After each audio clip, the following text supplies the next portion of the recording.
이주천 TV의 이주천입니다. 오늘 6월 21일 수요일 되겠습니다. 어제 자율보 칼럼에 유동열 자유민주연구원장이 칼럼 하나 썼습니다. 대한민국이 간첩들 놀이터로 전락한 그 이유에 대해서 칼럼을 썼습니다. 그 내용을 여러분들에게 좀 소개를 해드리겠습니다. 지금 그 제주 창원 간첩단 사건을 계속 좀 수사 중인데 그 규모가 어마어마한 것으로 밝혀지고 있습니다. 근데 왜 대한민국은 간첩 천국이 되는가 그 분석을 한 겁니다. 원인에 대해서. 자, 봅시다. 올해 초 적발된 일련의 간첩단, 즉 제주 간첩단 희역, 기역, 희역, 뭐 한길에라 그래요. 한길에. 한길 따라 영원히 김정은에 충성하자 뭐 그런 조직입니다. 제주 간첩단 조직 전북 지하망, 창원 간첩단 잡통 민중전이, 민노총 침투 간첩단 수사가 마무리되고 공판 단계로 들어갔다는 겁니다. 물론 이들 간첩단의 하부망에 대한 수사는 현재도 진행 중입니다. 1980년대 이래 서로 다른 간첩단들이 같은 시기에 이번과 같이 집중 적발되기는 처음입니다. 이들 간첩단의 활동상을 보면 충격의 연속 바로 그것입니다. 이들은 하나같이 짧게는 15년에서 35년간 이른바 진보진영, 실제는 종북자익진영이죠. 진보진영에서 활동한 자들이 대부분인데 이들이 진보민주 세력으로 완장 차고 민노총, 전농, 진보당, 정교조, 공무원 사회 등을 가리지 않고 각계각층에 침투해 압력해 왔습니다. 이번에 적발된 일련의 간첩단 사건을 보면 대한민국이 적화혁명을 위한 북한 간첩들의 놀이터로 전락했음을 잘 알 수가 있습니다.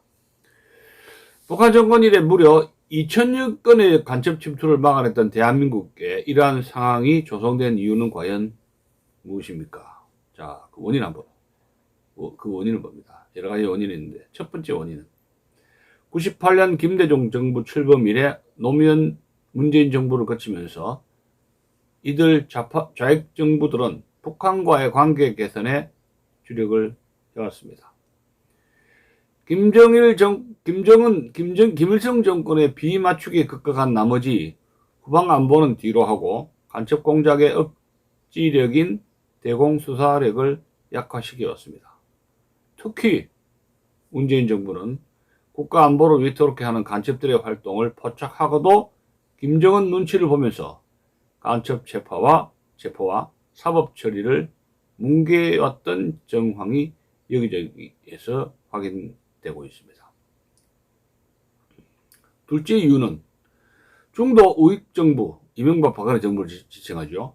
중도 우익 정부들이 좌익 정부 시절 훼손된 안보 수사 역량을 정상화하고 강화하는 일에 무관심하고 소홀해 왔던 결과입니다. 이 점에서 국민의힘과 그 전신인 미래통합당, 자유한국당, 한나라당들도 자유로울 수가 없습니다. 셋째, 국민의 이완된 안보의식도 큰 몫을 차지했습니다. 요새 간첩이 어디에 있느냐며 감상적 평화 분위기에 휩쓸려 생명과 직결되는 북핵 문제나 간첩 활동 등 안보 현실을 철저히 외면해 왔습니다. 그렇지 않습니까? 토요일, 일요일 뭐 트로트 노래에 뭐 빠져 있고 골프다 뭐 해외 관광이다 해서 니나노식으로 흥청망청 헬렐레 해왔잖아요. 그 민주화 87체제 민주화 헌법을 해서 그렇게 국민들이 그렇게 이완해 왔습니다. 안보에 대한 의식이 전혀 없죠. 넷째 이유입니다. 북한의 정교한 대남 간첩 공작 결과입니다. 2000년대 간첩과 종북 세력의 발언은 그동안 북한이 뿌린 혁명의 씨앗이 발아해서 만개한 것입니다. 북한의 대남 간첩 공작 부서들은 앞다투어 종북 좌익 세력에 주목하고 이들을 포섭하기 위한 공작에 주력해 왔습니다.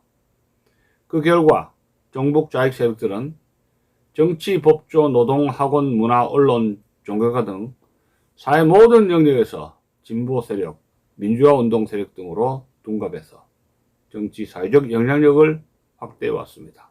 결과 종북 좌익 운동권이 북한 간첩들의 공군망으로 전략하고 바른 것입니다.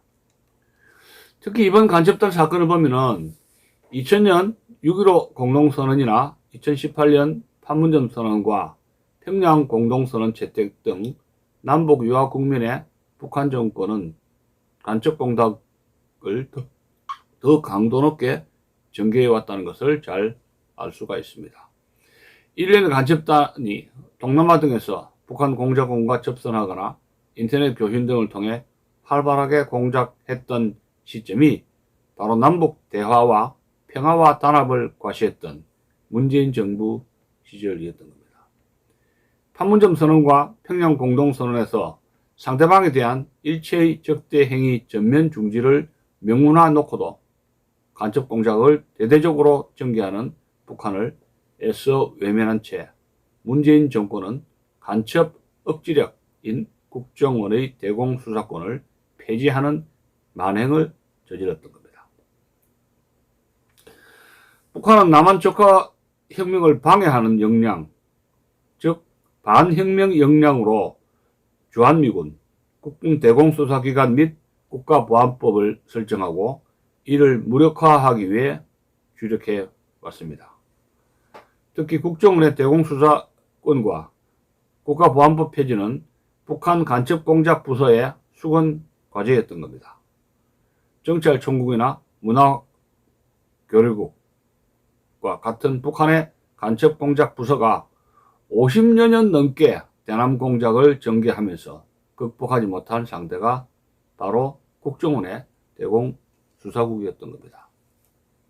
그런데 문재인 정부는 국정원의 대공수사권을 마침내 폐지하고 말았습니다. 더 나아가 대공수사권을 이관받는 경찰의 안보수사 역량을 강화시키기는커녕 안보수사 인력 20%를 줄이고 예산도 감축하는 등 사실상 안보 이적 행위를 자행했던 것입니다. 참 문재인 정권의 적폐, 이 참 보통 문제가 아닙니다. 북한이 정권 수립 이후 75년 동안 전개한 대남 간첩 공작 행태를 볼 때 지금 이 시각에도 우리 사회 곳곳에 제2, 제3, 제4의 간첩망들이 암약 중임을 가늠할 수가 있습니다. 윤석열 정부가 출범한 지 1년이 지났는데도 약화된 경찰의 안보 수사력을 정상화하기 위한 조치나 국정원의 대공수사권을 존치시키려는 실천적 노력들은 가시화되지 않고 있습니다. 이를 방치하는 것은 명백한 국가의 직무유기임을 분명히 지적하고자 합니다. 이거 이상이 유동일 원장이 쓴 대한민국이 간첩들 놀이터로 전략한 이유다 라는 그런 칼럼이었습니다. 현 정부가 이러한 간첩망 수사에 대해서 더 한층 매진해야 된다는 그런 칼럼이었습니다. 여러분들은 어떻게 생각하십니까? 국민들이 깨어나야 됩니다. 월남이 간첩과 땅굴로 인해서 망했습니다. 그 당시에 월남은 세계 군사력 4위를 자랑하는 막강한 군사력을 가지고 있었습니다. 근데 어쨌습니까? 미군이 물러가고 난 뒤에 간첩에 의해서 나라는 멸망하고 말았던 겁니다. 대통령의 고문들, 그리고 간첩이었고, 또 월남의 유명한 파일럿들이 또 간첩이었습니다. 월명을 폭격한 게 아니라 대통령 관저를 폭격하는 그런 월남의 간첩 파일럿도 있었습니다. 월남은 간첩으로 망했습니다. 지금 대한민국이 간첩을 솎아내지 않으면 대한민국은 간첩에 의해서 멸망당할 그런 순간, 그런 위기에 처할 것이다 하는 것이 많은 공안 전문가들의 의견인 것입니다. 자, 오늘 이 정도 하겠습니다. 안녕히 계십시오.